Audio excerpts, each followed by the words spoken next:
স্বাভাবিক জানো। আমাদের প্রবোধ ভাইয়া এরম অলসী হলো কি করে? আপনি কিন্তু আমার পাপের সমুদ্রে আরো 1 ঘটি পাপ বাড়িয়ে দিলেন। ঠাকুর জামাই, আপনাকে আমার একটা কাজ করে দিতে হবে। কি কাজ গো? একখানা খবর জোগাড় করে এনে দিতে হবে। কিসের খবর? সে আমি দুপুরবেলায় এসে সব বলবো। ও তো বেরিয়ে যাবেন না জানো। না না, সে বেরোবো না, কিন্তু কিসের খবর খালি কাজ দাও না। একজনের খবর, তাকে আপনিও ভারী চেনেন। সর্বনাশ, তুমি যে আমার হৃদস্পন্দন বাড়িয়ে দিচ্ছ গো মেজদিনি। ব্যাপারটা কি বলো তুমি? সাংঘাতিক কিছু। কি করেছিস তুই? মেজো মামির ঘরে আয়নার সামনে দাঁড়িয়ে বসে আছিল। তুমি আবার তুই মেজো মামার জিনিস হাত দিয়েছিস? দাঁড়া, তোরই একদিন কি আমারই একদিন। কি পেয়েছিস? মারবে না কিন্তু, মারবে না কিন্তু, মারবে না, মারবে না কিন্তু। যা যা এখান থেকে, যা দূর হয়ে যা।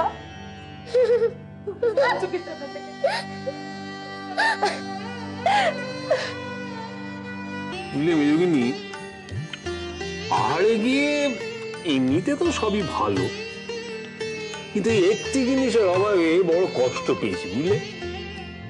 আমার সাহেব বন্ধুটি আবার এটি স্পর্শ করেন না। আপনার পাহাড়ের যাওয়ার গল্প বলবেন না?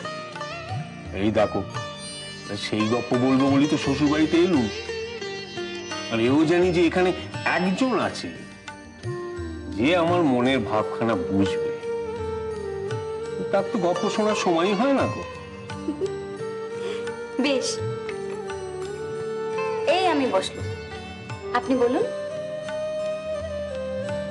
আমিও শুনবো। তুই আবার শুনবি?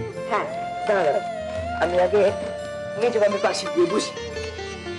বাহ, এমন শ্রোতার দল পাওয়া তো ভাগ্যের ব্যাপার। আপনি এমন করে বলছিলেন, মনে হলো যেন আমি সেই কেটা পৌঁছে গেছি। দেখেছ, বললুম আমার গপ্প বলা একজনের কাছেই সার্থক। ঠাকুর জামাই জানেন, আমিও না বহুবার বহুদিন সূর্যোদয় দেখেছি আমাদের এই বাড়িখানার ছাদটা থেকে। কেউ জানতেও পারি বাড়ির বউ অত সকালে ছাদে ওঠে। জানলে হয়তো একখানা কথা ভুল বলেছিলাম গো। ওই যে ছেলেটির উজ্জ্বল চোখের কথা বলল, অমন চোখ এই সংসারে আমি আরেকটি দেখেছি।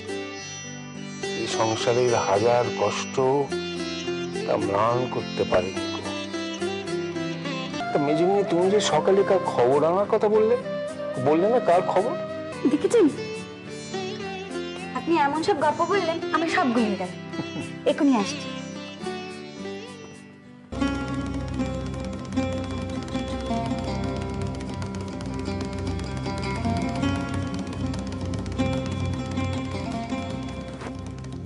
আমি কাল থেকে কাগজ আনা বন্ধ করে দেবো। জব্দ করবে? দরকার পড়লে তাই করবো।